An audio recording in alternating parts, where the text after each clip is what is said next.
Hey guys, so this is gonna be a bit of a different kind of video.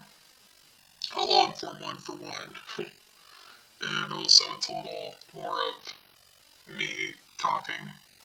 As you should know from the title, we are going to be reading a short story I made in my youth, and I wrote this when I was in fifth grade, and it's supposed to be a horror short story, right?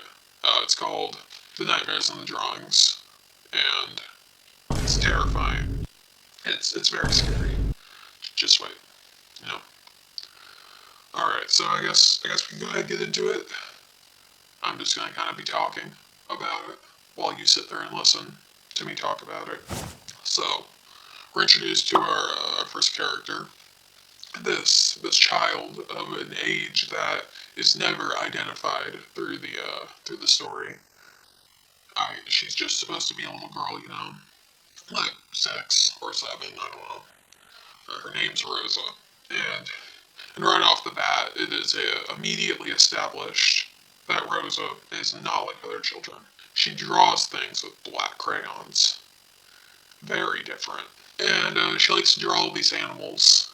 And these animals, they aren't like normal little cute animals. No, they're drawn with the black crayon, obviously. And they have like shark teeth and no eyes. So, petrifying.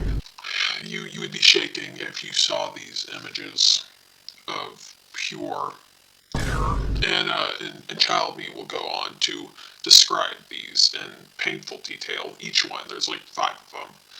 I'm not going to do that to you. It's just know that there's 5 of these different animals, and they're all like creepy and shit. I will mention one though, and this one is going to be the most important one. So brace yourselves. It's also very scary. It's the most, as I described, it is the most disturbing of them all. This one is it's a dragon, a mythical creature, not even an animal. Like the other ones are all just normal animals, and then this one is a dragon for no damn reason. I just like dragons. As previously stated, this is the most disturbing of them all. And apparently, it wasn't the fact that it was covered in blood or it had tiny little pupils that follow you everywhere you move. No. It was the fact that it was holding a bloody carcass in its mouth. Very scary. And you could see the dragon's teeth digging into the person's side. So apparently, this body's expression, it was filled with terror. And its eyes were dripping blood. Yeah, its eyes were bleeding, of course. And to top it all off, right? The person's skull was hanging out of its own body. So, very gory. And I would like to state at this point that I shared this with my teacher, my fifth grade teacher. Yeah, on Google Drive. So this was shared with my teacher and my classmates, and I was not ashamed. I was not ashamed. So yeah. So this person's skull is hanging out of its own body in this drawing that this small child is creating, or I guess has created. This was the first one. And yeah, these are obviously terrifying and disturbing and whatever. So Rosa's father, his name is Robert. He was like, where the hell is my kid getting these ideas from? Why is my child drawing these nightmares? he didn't know what was going on. He's a very confused man. And he's a very terrified man too, because apparently for weeks he was too scared to actually ask his daughter why she was drawing it. Because it's like, it says here, after weeks of this, he finally got the courage to go up and ask where the creatures came from. So he was just letting this go on for a few weeks, being like, oh, why is my daughter drawing these scary things? So he asks Rosa where she's getting the idea to draw these things.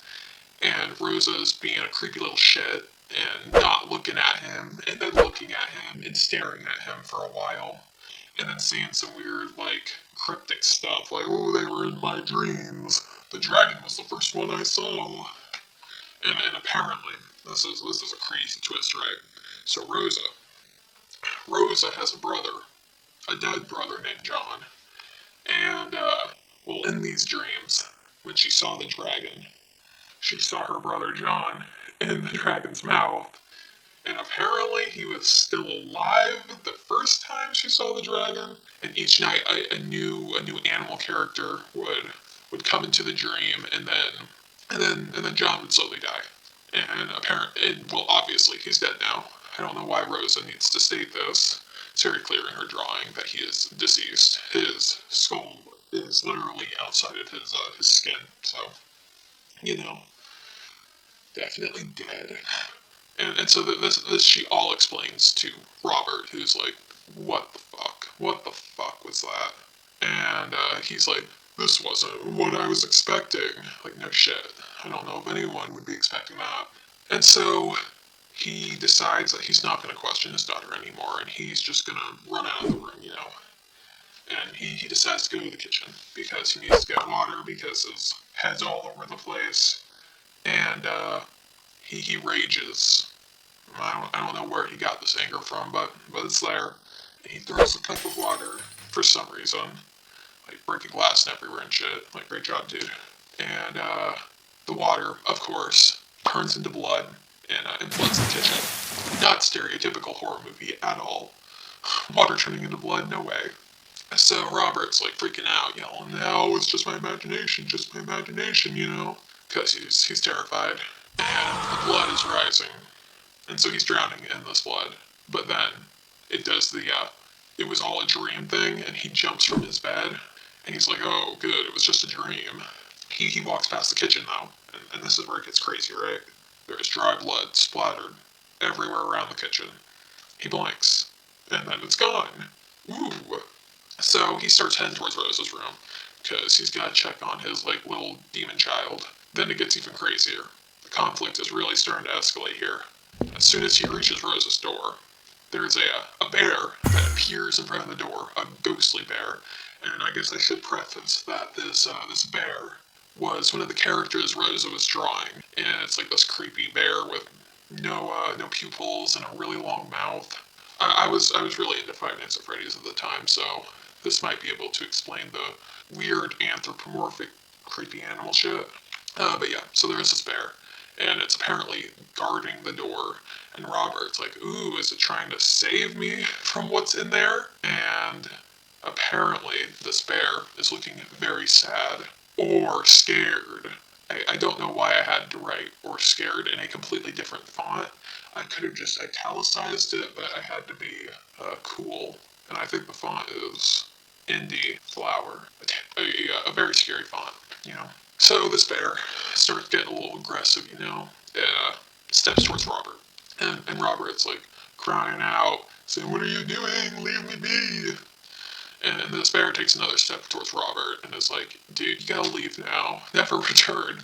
This place ain't safe." And apparently, Robert's not supposed to be here in this. Someone, I don't think this is ever established, but there is just this entity, this they, that said Robert was not going to be there and that they lied. I don't know. I don't know what I was trying to do with this. I would never explain this ever in this story or any of the sequels. Yes, this is a series. There are several more after this one. Robert obviously has a few questions. He's like, "Why isn't it safe? Why can I never return?" And a pretty important one, who is they? And I don't know if I ever answer any of those questions. It's just ambiguous. No one knows, not even myself, clearly. And so this bear, it's got to scare off Robert, because Robert's not supposed to be there. So it starts doing all weird creepy shit. It turns its head in a complete 360 around its body. And Robert's an idiot. He doesn't move. Apparently that warning about how the house is not safe, it doesn't move him. He's stupid. He just stands there and watches as this bear then tears off its head. And so Robert is a little startled by this, and he takes a few steps backward. And then I write that Robert wasn't the easiest person to scare off, which is interesting because, previously he had run from his daughter's room because she was saying some weird stuff. and that terrified him. So, weird ghost anthropomorphic bears ripping off their heads is not scary enough, but a little girl talking about like weird dreams, that's terrifying to Robert. And then here's another thing that's brought up that will never be explained ever. I write the bear that did something that Robert will never forget, and this something is never stated. I don't know what this bear did.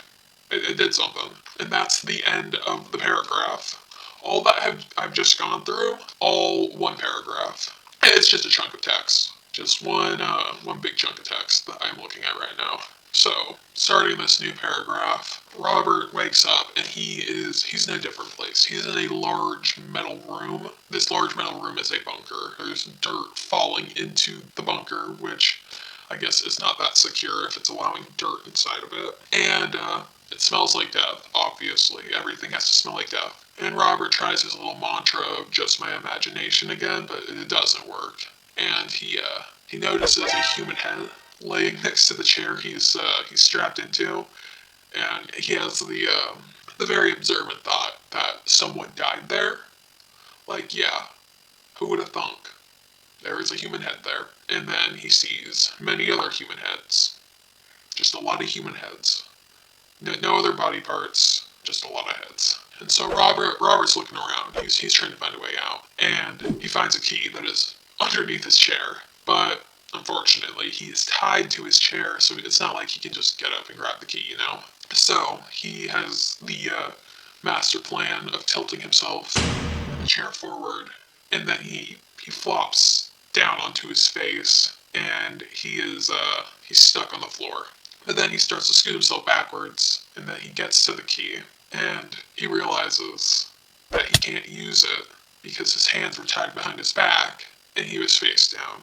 So he's just laying there, face forward on the floor, looking pitiful. And then the door opens. So this man enters into the bunker, and apparently he looked strange, and his pupils were silver, like the aforementioned dragon. So this guy is the dragon. This man. So you've got the dragon with the sharp teeth and the creepy eyes, and then you've got this man who also has the creepy eyes, and they're both the dragon. And so the dragon, this man, is pissed off because Robert was looking at his drawing with disgust. And then he also goes on to explain that he punished the brother, John, for a reason. And apparently, Robert knows why John was punished. And this is also never explained. The reader doesn't get to know why John was punished.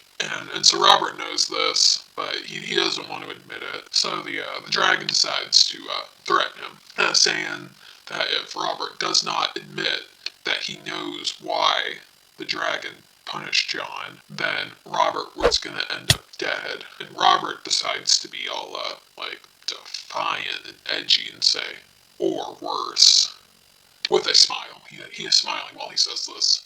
And I would like to also state that he's currently laying on the floor. His face is on the floor right now. He never got back up. I think when I wrote this, I forgot that I had put him on the floor. So he's just laying face down like that. So I guess Robert decides he's not going to admit that he knows why the dragon punished John. So the dragon decides to be like, hey man, would you like to see your daughter again before you die? And Robert replies, yes, I want to see my daughter. And so this man, the dragon, comes back, and he's got a head in his fist. Yeah, it's Rosa's head. And now Robert himself, he was in a lot of shock. And it ends with this sentence that says, the man was smiling while he held the head that soaked his shirt with blood. And then it's like, the end. For now. That's how it ends. Robert staring at this man who's also a dragon, holding a child's head. I feel like we really strayed away from the nightmares in the drawings part. That was like one little section, and then it went way off the deep end. And it gets worse too. There are there's several other installments of this series, and it's actually It's actually kind of crazy. They're all very different genres too. They're all supposed to be horror, but very different genres. Like there's a space one, and then it gets medieval at some point. I don't even know what I was doing. It's interesting. So I guess that's it. The video's over. Cool.